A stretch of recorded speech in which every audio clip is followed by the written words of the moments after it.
Vamos a orar por el servicio una vez más. Padre, te rogamos por el estudio de tu palabra, que seas tú quien nos guíe, nos dirija, nos llene, nos abra la mente, nos nutra, nos ministre, Señor. Te lo pedimos en nombre de Cristo Jesús. Amén. Se pueden sentar, mis hermanos. Estamos estudiando el libro de Romanos. Esta epístola, esta carta la escribió Pablo para los romanos. Sabemos que él escribió para las varias iglesias que se reunían en Roma, y eso lo vemos en el capítulo 15, donde hace referencia a Aquila y Priscila y la iglesia que se reunía en su casa, y también hace referencia a otros grupos y los hermanos que se reunían con ellos, o sea que eran varias congregaciones. Pablo no fue quien fundó la iglesia de Roma, obviamente que habían sido otros hermanos. Pablo estaba muy ocupado compartiendo el evangelio en la zona de Jerusalén, Siria, Asia y la zona de Macedonia y Acaya, pero cuando ya cubrió el evangelio en todas esas áreas, entonces tenía en el corazón ir a España, y su propósito era que cuando fuera a España, totalmente en el occidente, él iba a pasar por Roma y en ese tiempo tener la oportunidad de que ellos les ayudaran económicamente, obviamente, para proseguir su viaje a España, y a la vez él poder dar un don espiritual, poder ministrar a la iglesia en Roma y afirmarlos en la fe. Cuando Pablo escribió esta carta, esta epístola, estaba en Acaya, en la ciudad de Corinto. Eso lo sabemos porque en Romano 15 él habla de que él está camino hacia Jerusalén, lo cual ocurrió al final del tercer viaje misionero, habiendo recibido la ofrenda de las iglesias de Macedonia y de Acaya, y que iba para Jerusalén. Efectivamente, Pablo llega a Jerusalén, pero tiene un conflicto ahí, lo meten preso y termina en Roma, no de la manera que él había planeado. Pero su propósito era llegar a Jerusalén y luego embarcarse hacia España y en el camino pasar por Roma y compartir la palabra. Entonces, vamos a Romanos 1:1. Vimos del versículo 1 al 4 y vamos a leer ahora del versículo 1 al 16. Pablo, siervo de Cristo Jesús, llamado a ser apóstol, apartado para el evangelio de Dios, que él ya había prometido por medio de sus profetas en las santas escrituras, acerca de su Hijo que nació de la descendencia de David según la carne, y que fue declarado Hijo de Dios con poder, conforme al Espíritu de santidad, por la resurrección de entre los muertos, nuestro Señor Jesucristo, por medio de quien hemos recibido la gracia y el apostolado para promover la obediencia a la fe entre todos los gentiles, por amor a su nombre, entre los cuales estáis también vosotros, llamados de Jesucristo. Y a todos los amados de Dios que están en Roma, llamados a ser santos, gracia a vosotros y paz de parte de Dios nuestro Padre y del Señor Jesucristo. Vamos a quedarnos ahí por el momento. Pablo, la palabra Pablo, dijimos, quiere decir pequeñito, pequeño. Pablo, su nombre anterior era Saulo, que quería decir deseado. No le importaba ser llamado Pablo, lo importante era que Dios fuera grande en su vida, como decía Juan Bautista, que él crezca y que yo disminuya. Siervo de Cristo Jesús, doulos, esclavo, alguien que totalmente está a la voluntad de su amo, de Cristo Jesús, llamado. La palabra llamado no quiere decir el nombre de, sino que tiene un llamado a un oficio, a una responsabilidad, a una posición, llamado a ser apóstol. La palabra apóstol, enviado, un mensajero, un embajador de nuestro Señor Jesucristo, apartado para el evangelio de Dios, apartado para un propósito. Pablo tenía un propósito específico en su vida y era proclamar el evangelio. Y la palabra evangelio, evangelios, quiere decir buenas noticias. Un evangelio no de hombres, no un evangelio de una organización, no de una denominación, sino el evangelio de Dios. Es el evangelio que Dios ha provisto y que es parte central del libro de la carta de Pablo a los romanos, que él ya había prometido. Este evangelio, si bien está revelado en el Nuevo Testamento, estaba prometido en el Antiguo Testamento. Dice que él ya había prometido por medio de sus profetas en las santas escrituras. Y estudiamos la semana pasada cómo el Señor habla a través de los distintos profetas los elementos del Evangelio de un Cristo que iba a sufrir, de un Hijo de Dios, de alguien que va a reinar sobre todo el mundo y que iba a resucitar y que iba a morir y que iba a resucitar. Todo eso estaba en las Escrituras a lo largo de todo el Antiguo Testamento. Y luego habla acerca de su Hijo, o sea, ese Evangelio se centra en su Hijo que nació de la descendencia de David según la carne. Ese Hijo tenía que venir de la descendencia de David porque Dios así lo había prometido, y que fue declarado Hijo de Dios. Este Hijo es un Hijo de Dios con poder conforme el Espíritu de santidad por la resurrección de entre los muertos, nuestro Señor Jesucristo. Eso es lo que estudiamos la semana pasada. Ahora veamos que luego dice, por medio de quien hemos recibido la gracia y el apostolado para promover la obediencia a la fe entre todos los gentiles por amor a su nombre. Cristo es central en la vida del cristiano. No es una organización, no es lo que opine las personas. Te vas a dar cuenta que en el ministerio, en la vida, hay crisis. Y en los ministerios van a haber crisis. Al fin y al cabo vas a tener que decidir si vas a actuar basado en la opinión de los hombres, la aprobación de los hombres o la aprobación de Cristo y el llamado de Cristo. Es clave. Y al fin y al cabo, al final del camino, tú vas a saber si Dios te va a decir, bien hecho, siervo bueno y fiel, porque fuiste fiel a Él, o no vas a oír esas palabras porque le fuiste fiel a los hombres y no fiel a Dios. Es decir, tenemos que seguir al Señor. Y vemos que Cristo es central. Y acá vemos que ahí donde dice, por medio de quién, es hablando de Jesucristo. En el versículo 1 al 9, 9 veces hace referencia a Pablo a Jesucristo. ¿Cuántas veces? 9. Mira bien, Pablo, siervo de Cristo Jesús. Versículo 3, acerca de su Hijo. Versículo 4, que fue declarado Hijo de Dios. Versículo 4, resurrección de entre los muertos, nuestro Señor Jesucristo. Versículo 5, por medio de quién. Versículo 6, llamados de Jesucristo. Versículo 7, de parte de Dios nuestro Padre y del Señor Jesucristo. Versículo 8, por medio de Jesucristo. Versículo 9, el Evangelio de su Hijo. Dime si no es central Jesucristo. Es central. Jesucristo es la figura central. Y Pablo está diciendo, por medio de quien hemos recibido la gracia, el favor y el apostolado, el llamado, la labor que Dios le llama a hacer para promover la obediencia a la fe entre todos los gentiles por amor a su nombre. Por medio de quien Jesucristo es central y Jesucristo es el canal para recibir el apostolado, es decir, el llamado al servicio de Dios y las bendiciones de Dios. Y la gracia, es decir, el favor inmerecedero de Dios. Tal como dice 2 Corintios 1:20, tantas como sean las promesas de Dios, en Él todas son sí. Es decir, en Cristo todas las bendiciones de Dios. Y la gracia, el favor inmerecedero, es una bendición de Dios y se recibe solo a través de Jesucristo. En 1 Timoteo 2:5, Pablo dice, hay un solo Dios y hay un solo mediador entre Dios y los hombres, Cristo Jesús, hombre. Entonces, entre Dios y los hombres hay un mediador, hay un canal, hay un mediador a través del cual podemos venir a Dios. No es a través de una organización, es a través de Cristo Jesús.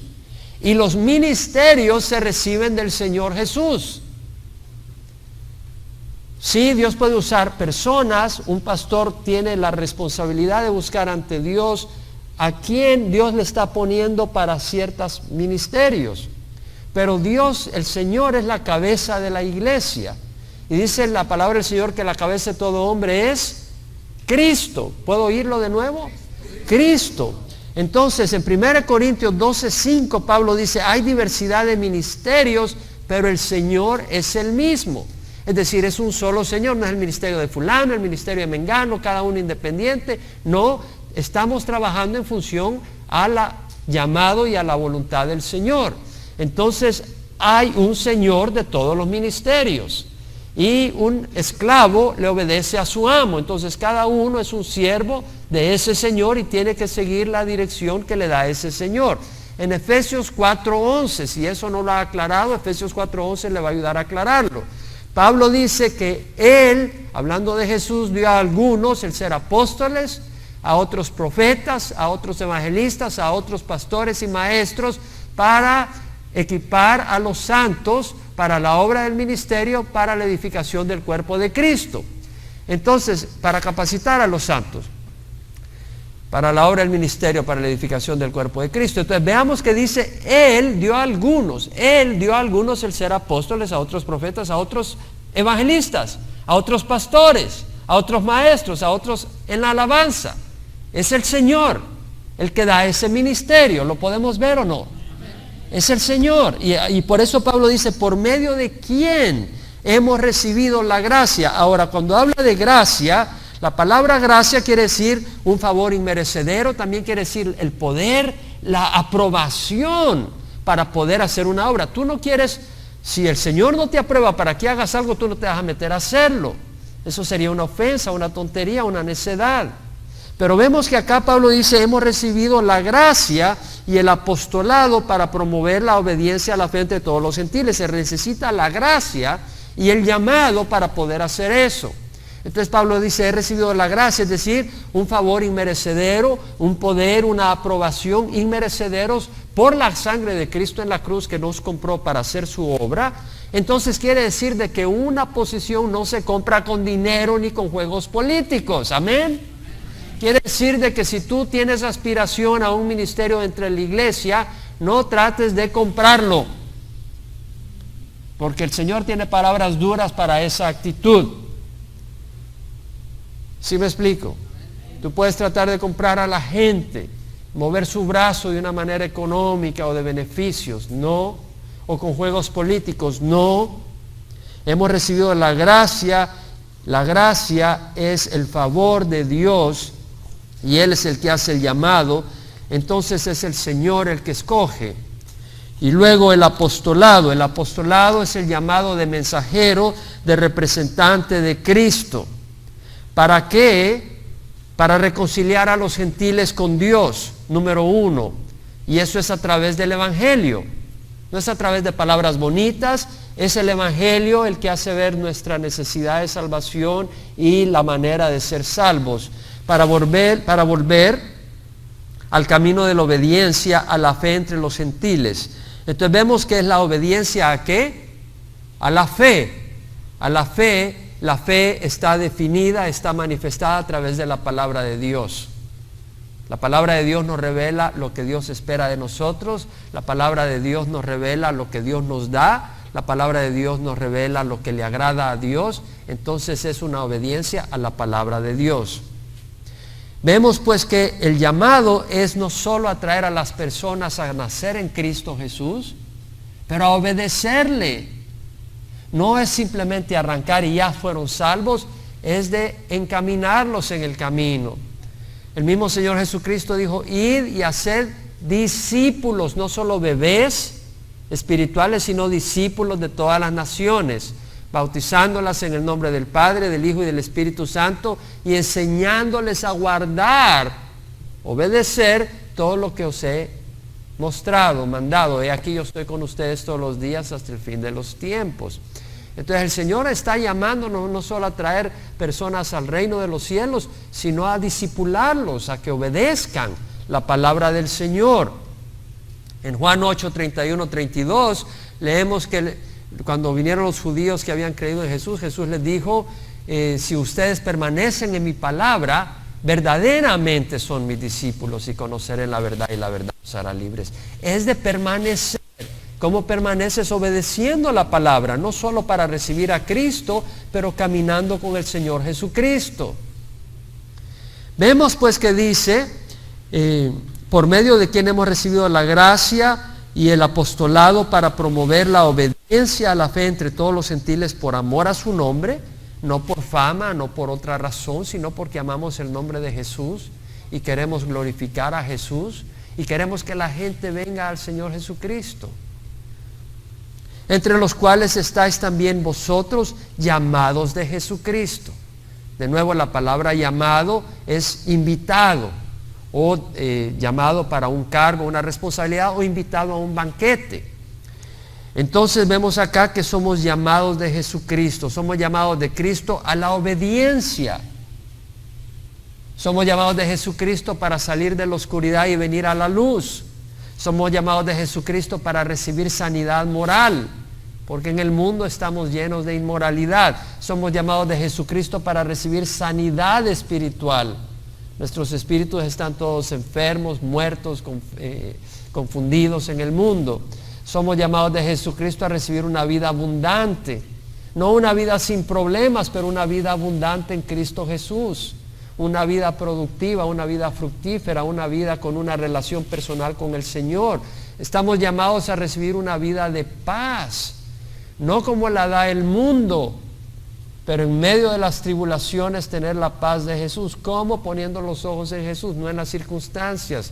Somos llamados a venir, somos llamados de Jesucristo para la resurrección. Llamados a la resurrección, vamos a resucitar. Jesús dijo, el que vive y cree en mí no morirá jamás. Somos llamados a la inmortalidad, somos llamados a ser hijos de Dios, a heredar el reino de Jesucristo como herederos y coherederos de Jesucristo. Somos llamados al servicio, a servirles. Entonces vemos pues que Pablo habla de que somos llamados de Jesucristo. Y luego dice a todos los amados de Dios que están en Roma. Somos amados. Somos amados, no solo somos miembros del reino de los cielos, sino que somos amados infinitamente y en forma personal, no solo en forma de grupo, pero Dios tiene un amor personal y trata individualmente con cada uno de nosotros. Eso es lo que nos enseña la palabra del Señor. Somos amados por el Rey de ese reino, que es nuestro Padre, es nuestro pastor, Padre eterno, príncipe de paz, dice la palabra del Señor, consejero, es nuestro Salvador, es nuestro hermano, dice la palabra del Señor, el primogénito entre muchos hermanos, es también nuestro amigo. Jesucristo dijo, ya no los llamo siervos porque un siervo no sabe lo que hace su Señor, pero os he llamado amigos porque os he dado a conocer todo lo que he oído de mi Padre. El Señor nos ha dado y nos ha revelado cosas eternas, cosas futuras, revelaciones preciosas. Entonces tenemos ese llamado. Y luego veamos acá que dice a los amados de Dios que están en Roma, llamados a ser santos. Es un llamado. De nuevo, no es el nombre de santo, aunque también somos santos en el sentido de nombrados santos, pero en este contexto la palabra usada acá es kletos, que quiere decir llamado a una responsabilidad, invitado a algo. Somos llamados a la santidad, es decir, a estar apartados para Dios. Así como Pablo estaba apartado para el Evangelio, el Señor nos está llamando para ser apartados para Dios. En el mundo, pero no siendo parte del mundo. Estamos en el mundo y tenemos que estar en el mundo para poder llevar la luz. Pero no debemos de ser parte del mundo, apartados de la maldad, debemos de estar apartados de la inmundicia, debemos de estar apartados de una vida vana. Una vida vana es una vida vacía, es una vida sin propósito, es una vida que además es enemiga de Dios. Gracia a vosotros y paz de parte de Dios nuestro Padre y del Señor Jesucristo. Pablo está haciendo ese saludo que hace en todas sus epístolas. Gracia a vosotros y paz de parte de Dios nuestro Padre y del Señor Jesucristo. Vemos la deidad de Jesús, lo pone a la par del Padre y del Hijo. La gracia, el favor inmerecedero que viene del Padre y del Hijo, y la paz que viene del Padre y del Hijo. Gracia y paz. El deseo de Dios es que tengamos la gracia de Dios, recibamos el favor de Dios. Un padre cuando da un regalo a sus hijos, él desea que sus hijos lo reciban, ¿no? Tú quieres darle algo a tus hijos, algo bueno, tú quieres que lo reciban. Y el Señor quiere que recibamos su gracia y su paz. Y por eso lo vemos en las cartas de Pablo, que dice eso constantemente, gracia y paz. En Romanos lo dice, en 1 Corintios 1:3 dice, gracia a vosotros y paz de parte de Dios nuestro Padre y del Señor Jesucristo, lo vuelve a decir. En 2 Corintios lo vuelve a decir, gracia y paz a vosotros de Dios nuestro Padre y del Señor Jesucristo. En Gálatas 1:3, Efesios 1:2, Filipenses 1:2 vuelve a decir lo mismo, gracia a vosotros y paz de Dios nuestro Padre y del Señor Jesucristo. En Colosenses vuelve a saludarnos de la misma manera. Gracia a vosotros y paz de Dios nuestro Padre. Primera de Tesalonicenses 1:1, gracia a vosotros y paz. No se le escapa. Segunda de Tesalonicenses 1:2, gracia a vosotros y paz de Dios el Padre y del Señor Jesucristo. Primera de Timoteo 1:2, segunda de Timoteo 1:2, gracia, misericordia y paz de Dios Padre y de Cristo Jesús nuestro Señor. Ahí añade la palabra misericordia cuando le escribe a uno de sus siervos. Y es que los siervos del Señor que estamos en el ministerio necesitamos la misericordia de Dios. A Tito le dice gracia y paz de Dios el Padre y de Cristo Jesús nuestro Salvador. A Filemón, gracia a vosotros y paz de Dios nuestro Padre y del Señor Jesucristo. Gracia y paz es necesario. El Señor quiere que tengamos el favor. Para eso murió en la cruz, para que recibiéramos su favor inmerecedero. Y quiere que recibamos su paz. La gracia se recibe a través de Jesucristo, mediante la fe, y es por la palabra de Dios. En Juan 1:17 la Biblia dice, la ley fue dada por medio de Moisés, la gracia y la verdad fueron hechas realidad por medio de Jesucristo. Es decir, en el Antiguo Testamento tenemos la ley de Dios, pero la ley lo que prueba es nuestra pecaminosidad, nuestra iniquidad y nuestra necesidad de Dios. Entonces el Señor nos muestra su gracia a través de Jesucristo. Pudimos ver en su caminar, en sus palabras, gracia, pero además recibimos su favor a través de su muerte en la cruz. Por eso dice, la gracia y la verdad fueron hechas realidad por medio de Jesucristo. Pero ¿cómo tenemos acceso a esa gracia? Es por medio de la fe. Muchos no tienen acceso a esa gracia porque no lo están haciendo por medio de la fe. Lo están haciendo por medio de la ley. Y por medio de la ley no recibes la gracia. Es por medio de la fe. Por gracia habéis sido salvados por medio de la fe.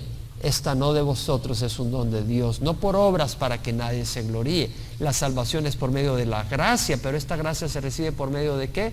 La fe en Jesucristo. Y la fe se recibe por el oír por la palabra de Dios. Es un regalo de Dios, pero tú puedes hacer algo para que ese regalo se reciba. Y es a través de la palabra del Señor que tú fortaleces tu fe. Es un regalo de Dios. Nadie porque viene a escuchar la palabra de Dios se le cobra. Tú recibes gratis la palabra del Señor, pero al venir a recibir tu fe se aumenta. Cuando tú agarras la palabra del Señor y la empiezas a leer en tu casa, tu fe se aumenta. Entonces vemos que la gracia se recibe a través de Jesucristo mediante la fe en Él y es por la palabra de Dios. Lo mismo la paz. La paz se recibe a través de Jesucristo. Si estás inquieto, si estás perdiendo la paz, busca la palabra del Señor, porque ahí vas a tener la revelación del Señor que te va a dar paz, a menos que estés caminando en maldad y el Señor te va a dar convicción para que te arrepientas y entonces tengas paz. Pero la paz se recibe por Jesucristo. ¿Cómo? Al experimentar la gracia de Dios por fe, recibimos y experimentamos el conocimiento al considerar la palabra de Dios, que somos aprobados. Nos damos cuenta que hay poder y fortaleza, porque el Señor ha dicho que todo lo puedo en Cristo que me fortalece, y a Pablo le dijo, mi gracia es suficiente. Entonces darse cuenta de que tienes todo lo que necesitas, la victoria. Todo el que nació de Dios vence al mundo, y esta es la victoria que ha vencido al mundo, nuestra fe. Entonces todas las promesas de Dios son sí en Cristo Jesús. Entonces podemos tener paz porque las promesas de Dios son ciertas, porque tenemos la victoria prometida. Tenemos paz porque sabemos que todas las cosas obran para bien de los que aman al Señor, y en todo eso podemos empezar a disfrutar la paz del Señor. Ahora, tú puedes leer pero no creer, y si tú decides no creer, entonces no vas a tener paz. Pero necesitamos creerle al Señor porque Él es fiel. Podemos creer en Él, tenemos que obedecer a Él. Necesitamos humildad para tener paz del Señor, ¿cierto? Es decir, necesitamos reconocer que las cosas no van a ser a mi manera. Si tú insistes en que las cosas sean a tu manera, vas a ser infeliz. Y eso es dudar de que Dios va a trabajar para tu bien. Simple y sencillamente dile, Señor, yo no sé por qué me tienes en este desorden, no sé por qué me tienes en este problema, pero ¿sabes qué, Señor? Tú me amas. Y yo te doy gracias. Y yo no soy quien para decirte cómo debe ser mi vida. Tú eres quien tiene el derecho de mi vida. Heme aquí, Señor. y ahí va a haber paz. Jesucristo lo dijo: venid a mí los que estáis cansados y cargados, y yo os haré descansar. Tomad mi yugo sobre vosotros y aprended de mí, porque mi yugo es fácil y mi carga es ligera. Entonces tenemos que rendir nuestras vidas. Mientras tú te estés insistiendo en tu manera de hacer las cosas, vas a ser infeliz. Pero si tú dices: Señor, yo no entiendo qué está pasando acá, el Señor dice: confía en Jehová con todo tu corazón y no te apoyes en tu propio entendimiento. En todos tus caminos reconócele y Él enderezará las sendas, tu senda. No seas sabio en tu propia opinión. Teme a Jehová y apártate del mal, que será medicina para tu cuerpo y refrigerio para tus huesos. Entonces vemos de que va a haber paz cuando nos rindamos al Señor, cuando seamos humildes a Él, sea lo que sea. Si es condición de salud, si es condición de una relación con alguna persona, si es condición de trabajo, condición económica, simple y sencillamente cede. En Filipenses 4, 6 al 7, Pablo dice: por nada estéis afanosos, antes bien en todo, mediante oración y súplica, sean dadas conocidas vuestras peticiones al Señor, y la paz del Señor, que sobrepasa entendimiento, guardará vuestros corazones y vuestras mentes en Cristo Jesús. Filipenses 4, 6, 7. Puedes agarrar y leerlo ahí. ¿Ya lo tienes? Por nada estéis afanosos, por nada. Nada quiere decir situación familiar, situación económica, situación de salud. Por nada estéis afanosos. No quiere decir que no vas a sufrir, no quiere decir que no vas a llorar, pero vas a tener paz. ¿Sí me explico? Por nada estéis afanosos, antes bien en todo, mediante oración y súplica con acción de gracias, sean dadas a conocer vuestras peticiones con acción de gracias. Señor, ¿por qué estás permitiendo esto? Gracias, Señor, porque tú sabes que yo necesito pasar por esto. Y la paz de Dios, que sobrepasa todo entendimiento, guardará vuestros corazones y vuestras mentes en Cristo Jesús. Entonces, la paz de Dios, primero hay dos cosas: está la paz de Dios y la paz con Dios. La paz con Dios es lo primero. No puedes recibir la paz de Dios si no tienes paz con Dios. Y tienes paz con Dios cuando te arrepientes de tus pecados y haces que Jesús sea Señor de tu vida. En ese momento tú haces la paz con Dios. Ahí tienes la paz con Dios. Pero luego necesitas la paz de Dios. Y esa paz se recibe. Por eso primero tenemos que recibir la gracia del Señor, el favor del Señor, y experimentar su paz. Pero como digo, podemos hacer nuestra parte para canalizar esa bendición. Y eso lo podemos hacer, uno, a través de la oración, ¿verdad? Orando, porque el Espíritu va a ministrar nuestro corazón gratis. El Espíritu no nos cobra por hacer eso. Ya Jesús pagó por eso en la cruz. La oración. Y segundo, a través de la palabra, porque la palabra nos va a dar la fe que necesitamos para no estar inquietos entre las circunstancias y saber de que Dios está en control. Entonces, en el versículo 8, Pablo dice: en primer lugar, doy gracias a mi Dios por medio de Jesucristo por todos vosotros, porque por todo el mundo se habla de vuestra fe. Pues Dios, a quien sirvo en mi espíritu en la predicación del Evangelio de su Hijo, me es testigo de cómo sin cesar hago mención de vosotros, siempre en mis oraciones, implorando que ahora al fin por la voluntad de Dios logre ir a vosotros, porque anhelo veros para impartiros algún don espiritual a fin de que seáis confirmados. Es decir, que cuando esté entre vosotros nos confortemos mutuamente cada uno por la fe del otro, tanto la vuestra como la mía. Y no quiero que ignoréis, hermanos, que con frecuencia he hecho planes para ir a visitaros y hasta ahora me he visto impedido, a fin de obtener algún fruto también entre vosotros, así como entre los demás gentiles. Tengo obligación tanto para con los griegos como para con los bárbaros, para con los sabios como para con los ignorantes. Así que por mi parte, ansioso estoy de anunciar el Evangelio también a vosotros que estáis en Roma. Entonces en el versículo 8 vemos que Pablo dice: doy gracias a mi Dios por medio de Jesucristo por todos vosotros, porque por todo el mundo se habla de vuestra fe. Pablo le agradece a Dios por la fe de los romanos. ¿Por qué le agradece a Dios por la fe de los romanos? Porque la fe que nosotros tenemos, y cuando nosotros estamos caminando en una manera que agrada a Dios, es obra del Señor. No te vanagloríes, es obra del Señor. La palabra del Señor nos lo dice, que somos hechura suya, creados en Cristo Jesús para hacer buenas obras, las cuales Él preparó de antemano para que anduviéramos en ellas. Somos hechura suya en Cristo Jesús. En Filipenses dice que Él mismo pone en nosotros tanto el querer como el hacer para su beneplácito. Entonces el Señor es el que está trabajando en nosotros, el que está moldeándonos, y es el que estaba haciendo esa obra en los romanos, de manera que su fe se iba incrementando y era una fe viva que iba por todo el mundo. Y como Roma era el centro del imperio romano, entonces la gente que iba a Roma se empezó a dar cuenta que ahí estaba ese grupo de cristianos y la fe estaba yéndose por todo el mundo. Vemos que la fe viva no se puede esconder. La fe muerta no tienes que hacer nada, nadie sabe. Pero una fe viva no se puede esconder, es como un aroma. Tú llegas a una casa y si destapa un bote de perfume, huele por toda la casa.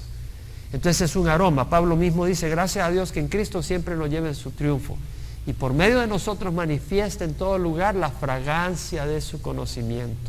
Segunda de Corintios 2, 14 al 17. Gracias a Dios que en Cristo siempre nos lleva en triunfo. Y siempre nos lleva en triunfo. Siempre. Esa es fe. Podemos creer. En el momento en que quitemos los ojos, vamos a estar en derrota. Pero gracias a Dios que en Cristo siempre nos lleva en triunfo. Y si se cayó en la casa, si hubo un incendio, estás en triunfo porque Dios tiene un propósito en ello. Triunfo no quiere decir $2 millones en la cuenta bancaria. Triunfo quiere decir que Dios está totalmente en tu propósito y que Él está complacido en lo que estás haciendo, porque entonces tendrás más de $2 millones en la cuenta del cielo. Eso es lo que es importante. Versículo 15, 2:15. Fragante aroma de Cristo somos para Dios entre los que se salvan y entre los que se pierden. Para unos olor de muerte para muerte y otros olor de vida para vida, y para estas cosas ¿quién está capacitado? Somos una fragancia los que tenemos una fe viva. Una fragancia, no se puede esconder.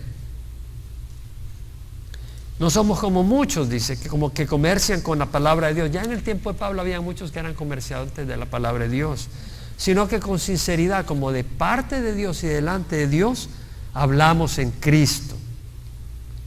Entonces vemos que Pablo dice, pues Dios, a quien sirvo en mi espíritu en la predicación del evangelio de su Hijo, me es testigo de cómo sin cesar hago mención de vosotros.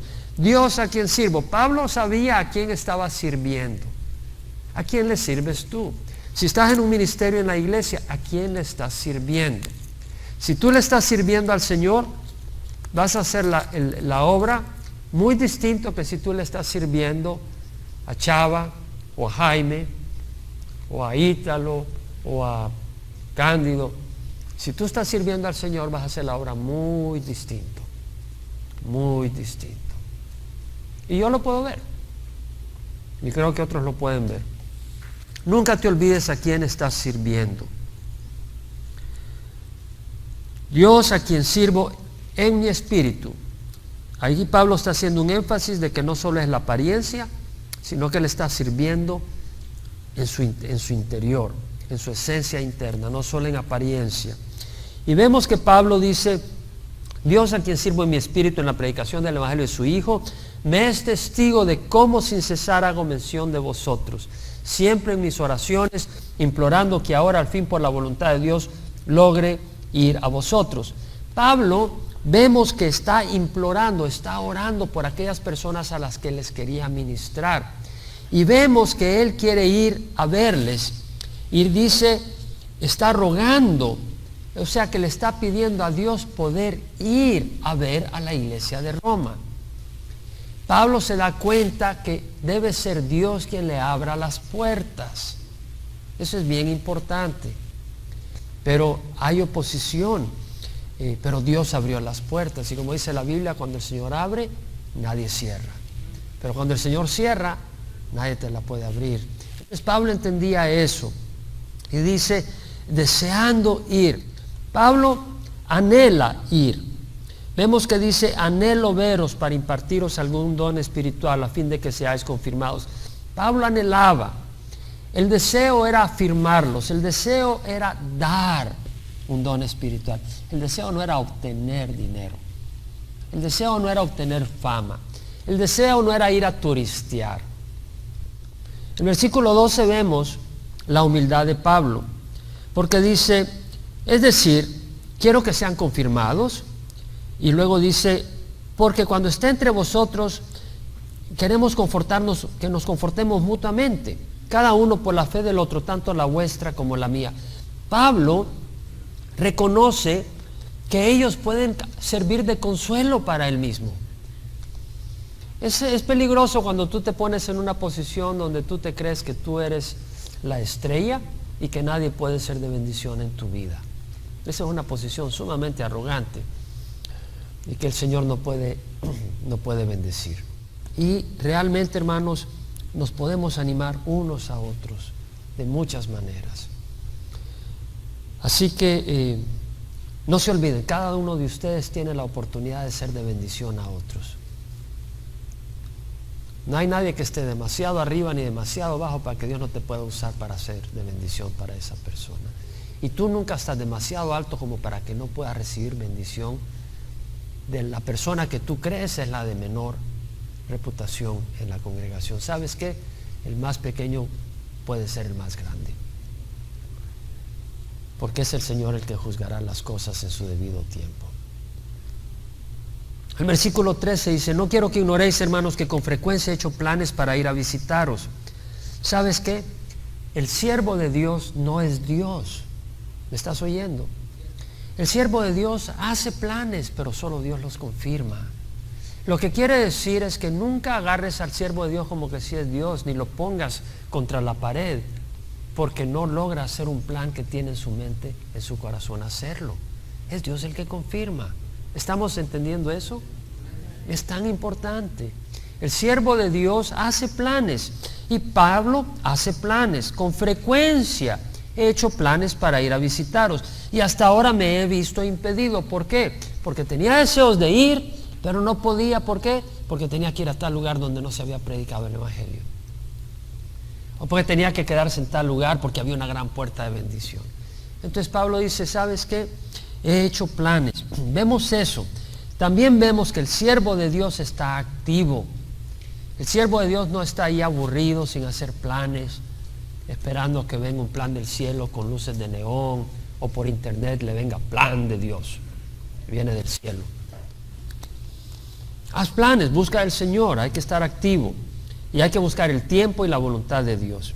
Y luego vemos que dice, no quiero que ignoréis, hermanos, que con frecuencia he hecho planes para ir a vosotros, a fin de obtener algún fruto también entre vosotros, como entre los demás gentiles. Vemos que la iglesia de Roma estaba formada por gentiles, porque dice también entre vosotros, así como entre los demás gentiles. Entonces la iglesia de Roma estaba formada principalmente por gentiles, aunque habían judíos, porque veremos que Pablo hace referencia directa a judíos dentro de su epístola a los romanos. Pero veamos también que Pablo dice, a fin de obtener algún fruto. Te soy honesto, mi deseo cuando yo estoy compartiendo la palabra, y se lo decía a los jóvenes el viernes, mi deseo no es jugar a la religión, sino ver fruto. ¿Cierto que hablamos un poco de eso? Le decía, mi deseo no es estar perdiendo el tiempo. Mi deseo no es llenar un tiempo, llenar unas horas. No, yo quiero una vida entregada al Señor. Yo quiero una vida que produzca fruto. Amén. No oigo amén. Oigo miedo, oigo temor, oigo condenación. No lo digo por condenación. Pero ¿sabes qué? El mismo Señor Jesucristo quiere ver fruto en tu vida. Ve al Evangelio de San Juan, versículo 8, capítulo 15. Dice dice el Señor, en el capítulo 15, versículo 8, en esto es glorificado mi Padre, en que deis mucho fruto, y así probéis que sois mis discípulos. Entonces, ¿qué es lo que queremos que ocurra en la iglesia? Que sea glorificado el Señor. ¿Cierto o no? ¿Cierto o no? Y si no hay fruto, ¿sabes qué estaría haciendo? Perdiendo mi tiempo. ¿Y qué estarías haciendo tú? Perdiendo tu tiempo. ¿Y sabes qué? Hay muchos lugares donde hay hambre de la palabra. No hay tiempo para perder. Hay que sembrar donde hay corazones y tierra que produce fruto. ¿Tú sembrarías en una tierra árida? Te pregunto. ¿Tú sembrarías en una tierra que no produce fruto? No, mi hermano. ¿Tú ararías y ararías esa tierra mes tras mes, año tras año? No, hermano. Tú sabes que el propósito es producir fruto. ¿Queda claro, hermanos? Eso es importante entenderlo. Y ese es el deseo del Señor, fruto. Y Pablo lo dice, a fin de obtener algún fruto. Tengo obligación, luego dice, tanto con los griegos como para con los bárbaros. La palabra bárbaro no es ingrato, bárbaro. A veces depende de la manera en que se usa en distintos lugares. Yo tenía un pariente que le tenía mucho cariño que decía bárbaro, bárbaro, pero era como decir fabuloso. Era una palabra buena para él. Y así la agarrábamos. O otro, mira qué bárbaro lo que hizo, qué sinvergüenza, qué malvado. No, pero la palabra bárbaro, ¿sabe cómo se dice en griego? Bárbaros. Era un término usado por los griegos para referirse a los no griegos, a los que no hablaban el griego y no estaban identificados con la cultura, con la filosofía de los griegos. Entonces consideraban a los que no hablaban el griego toscos, rudos, ignorantes, no educados, sin educación, sin cultura. Los llamaban bárbaros a todos los que no fueran griegos. Entonces Pablo lo que está diciendo es, tengo obligación tanto para los cultos, los de la cultura, como para los que no tienen la cultura, para los sabios como para con los ignorantes. Así pues que por mi parte ansioso estoy de anunciar el evangelio tanto a vosotros, también a vosotros que estáis en Roma. Pablo quería anunciar el evangelio a los romanos. Y luego dice, solo vamos a llegar al versículo 17, porque no me avergüenzo del evangelio, pues es el poder de Dios para la salvación de todo el que cree, del judío primeramente y también del griego. Porque en el evangelio la justicia de Dios se revela por fe y para fe. Como está escrito, mas el justo por la fe vivirá. Vemos que el poder de Dios para salvación no está en una denominación. De hecho, el libro que acabo de escribir, espero que aclare bien eso. Pero realmente lo que salva es el evangelio, no es una organización ni una denominación. Pablo dice, no me avergüenzo del evangelio. No es un código de mandamientos y reglas. No es una justicia personal. No me avergüenzo del evangelio, pues es el poder de Dios para salvación. No me avergüenzo. ¿Sabes qué? Si fuéramos a una exhibición de físico-culturismo, algunos de nosotros no nos pondríamos ahí a mostrar nuestros bíceps. Nos avergonzaríamos. Pero Pablo no se avergonzaba del evangelio, porque sabía que había poder. De hecho, la palabra poder es dunamis, de donde viene la palabra dinamita. Hay poder, no me avergüenzo del evangelio, pues es el poder de Dios. Es un poder sobrenatural, es un poder máximo, es un poder divino. ¿Qué más poder que el poder de Dios para salvar, para la salvación de todo el que cree? Primero el judío y luego del griego. Primero el judío porque la salvación vino a través de los judíos. La ley de Dios vino a través del pueblo de Israel. La salvación vino a través del pueblo de Israel. Fue Jesucristo, el Mesías, era de origen divino, pero también de origen judío. Fue a través del pueblo de Israel. La iglesia primitiva, los apóstoles eran judíos. Entonces vemos que de Israel, entonces había una obligación de llevar el evangelio primero a los judíos, y eso fue lo que hizo Pablo. A cada ciudad que iba, primero iba a la sinagoga local a predicar. Lo echaban corriendo, tenía que después ir a los gentiles, pero Pablo era llamado a los gentiles principalmente. Ahora, tenemos que entender que no vamos a ver nuestra necesidad de ser salvos si no sabemos que estamos condenados. En el evangelio dice, es el poder de salvación de todo el que cree, poder de Dios, del judío, del que cree. Ahora, entendamos que estamos perdidos. Y Pablo hace toda una explicación de eso en los siguientes capítulos que vamos a cubrirlo. Pero Pablo habla de que tú no puedes confiar en tu propia justicia. En Levíticos 11:44, el Señor dice al pueblo, sed santos porque yo soy santo. No dice, sed un poco santos. No, sed un poco perfectos. De hecho, en el Nuevo Testamento dice, sed perfectos como vuestro Padre Celestial es perfecto. El Señor demanda perfección. Si alguien te trae un equipo que está quebrado, tú no lo recibes. Es decir, el Señor no tiene en su reino gente inmoral, gente ladrona, gente estafadora. Él tiene que cambiarnos. Entonces, el Señor demanda santidad. En Habacuc 1:13 dice, muy limpios son tus ojos para mirar el mal, muy limpios, y no puedes contemplar la opresión. Te hago una pregunta, ¿tú crees sinceramente que Dios pudiera ver tu mente y decir, bienvenido al reino de los cielos? ¿Tú crees?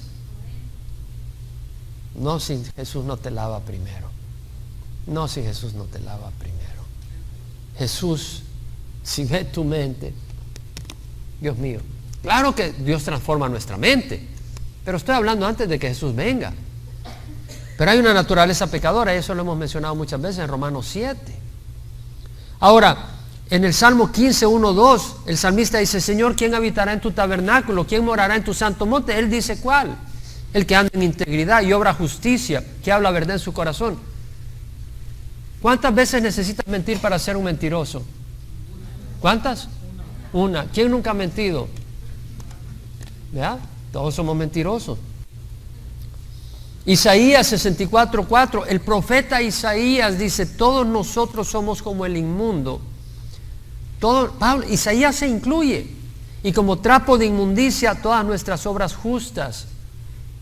Todas nuestras iniquidades como el viento nos arrastran. En Isaías 6, 1 al 5, no lo voy a leer, pero Isaías ve el trono de